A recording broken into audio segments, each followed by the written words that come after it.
Hi everyone, my name is Amber. Welcome back to my channel. This is my review of The Maidens by Alex Michaelides. As always, my review video is going to be spoiler free. I'm going to go into a very brief synopsis of the book first to give you a kind of feel for it, and then I'll get into my thoughts and feelings about the book. The Maidens is about a woman called Mariana whose husband is dead. Mariana is a therapist, and at the same time as trying to deal with her husband's death, she is also trying to deal with some of her patients' issues and kind of support them. She also has a niece called Zoe, who she helped to raise, and Zoe is a student at Cambridge University. One day a student there, a young girl, is killed at Cambridge, and so Mariana goes to see her niece to check that she's doing okay, and Mariana ends up getting involved in the murder investigation. She basically inserts herself into the entire thing, and it's a bit annoying and weird. What is also a bit annoying and weird is one of the professors, who seems a little bit dodgy, so Mariana starts looking into him. And that's all I'm going to say about the plot, because I don't want to give too much away. I don't like talking about thrillers all that much, especially synopses for thrillers, because they do tend to spoil things. So that's all I'm going to say on the synopsis sort of front, and let's get into my thoughts and feelings about the book. So I gave this one 3.5 stars, almost 4. I did really enjoy it. I read it in just a few hours. It was absolutely thrilling, which is what you want from a thriller. When I pick up a thriller, I want to be able to not put it down. I want to read it all the way through without getting bored, and I want to be surprised about who the killer is. I have to say, and this is partly my own fault, that this book was more of a dark academia book than I was expecting. Obviously it's set in Cambridge University. Obviously the cover is a very dark academia cover, but it didn't really click for me because I haven't read many dark academia books, and it turns out that's not really my kind of vibe. I don't really love the feeling of reading them, if that makes sense. It's not really the tone that I enjoy in my thrillers. But that said, that didn't really retract from the book at all. It's just something that I wasn't really expecting, and it's also not my favorite thing. I thought that Mariana was an interesting character, as much as the characters can be in thrillers. I find that it's not really a character discussion or development story a lot of the time, and it definitely wasn't in this one. So I enjoyed following Mariana around. She definitely wasn't annoying, which you can get in thrillers, and it was interesting to read about her, especially with her backstory as well. She was part Greek. She grew up in Greece. She helped raise her niece Zoe, and she also had a dead husband, so she was going through a lot, and she had a lot of stuff that she was dealing with. So that really helped to develop her character, and it made her a little bit more interesting to me, made her a bit more memorable as well. As for the side characters, I did find some of those to be a bit unconvincing, mostly because a lot of the side characters were suddenly very interested in Mariana, and they were all asking her out on dates or following her around, and I found that a little bit unbelievable. I will say that it definitely helped to add the tension to the book, because you didn't know which one of these guys was going to turn out to be a creep, if any of them, of course, and you didn't know which ones were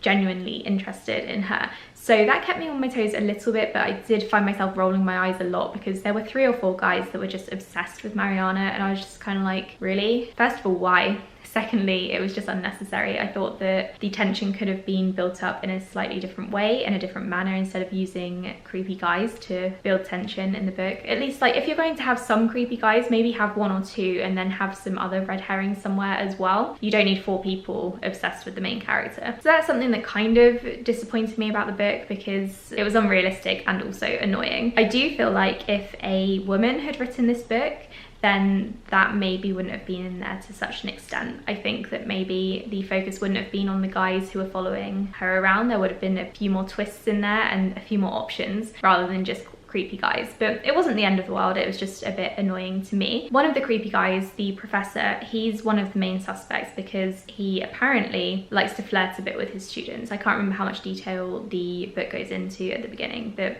yeah, he's a bit of a flirt, and he's also quite good looking, so a lot of the students have crushes on him. His whole thing also really creeps me out, because it was the whole student-teacher thing, and yeah, that really got to me. I found that more creepy than the actual murders themselves, actually, which is good. Something I also really enjoyed about this book, apart from obviously the pacing, which I did very much enjoy, but I really liked the Easter eggs that were in there for people who have read The Silent Patient. I'm not going to say anything else about that, because I don't want to give it away. I want it to be a surprise, because I was on a live stream as I was reading this book, and when that scene or those scenes came up and those Easter eggs were there, I think my face sort of like dropped, because I was so pleased that they were in there once I realized what was going on. And I also kind of want to go back and flick through The Silent Patient, because some things could relate to this book in some sort of way. I'm trying to be really vague here. I did see from reading some reviews that a lot of people have said that there's no way to guess who the killer was, and I disagree. So there's no way to figure it out for sure, but I definitely think that you can guess by putting a couple of different things together, but the twists towards the end were very, very good. And obviously it's a thriller, there are twists, that's not a spoiler, but the twists were very, very well done, and some of the things definitely shocked me. But in terms of who the killer actually was, they did pop up.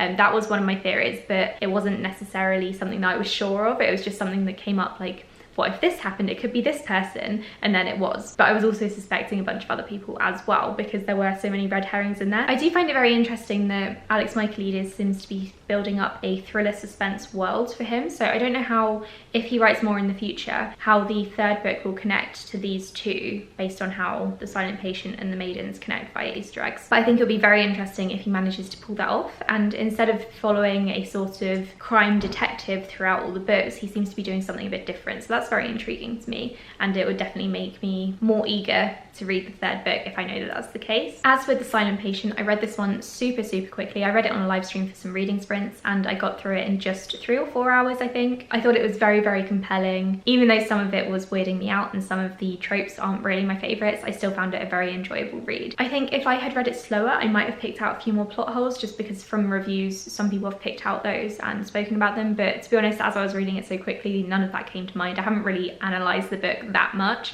I'm just giving you a face value review on my, I don't know, baseline enjoyment of the book, I guess, because it was a very good book to read. It was a thriller that kept me guessing. The characters were all right, and the pacing was really, really good. So I don't really have any problems with it. It's just not an all-time favorite. So that's why I'm giving this one 3.5 to 4 stars. I really liked the ending as well. I just wanted to mention that the ending was dark and creepy, and I really liked that part. And because of all of that, I would definitely be very interested in reading whatever Alex Michaelides comes out with in the future, if it's another thriller. I think if he were to, I don't know, go into, branch off into literary fiction or something, I would find his writing a little bit condescending and a bit much for me. But I think his style does work really well for me when it's in thriller books. So overall, it was a good book. I would highly recommend it. Let me know if you've read it in the comments below. I know that I'm posting this review a little bit early, so it's only the advanced readers who have probably read it so far. Thank you so much for watching this video, and I'll speak to you all in the next one. Bye!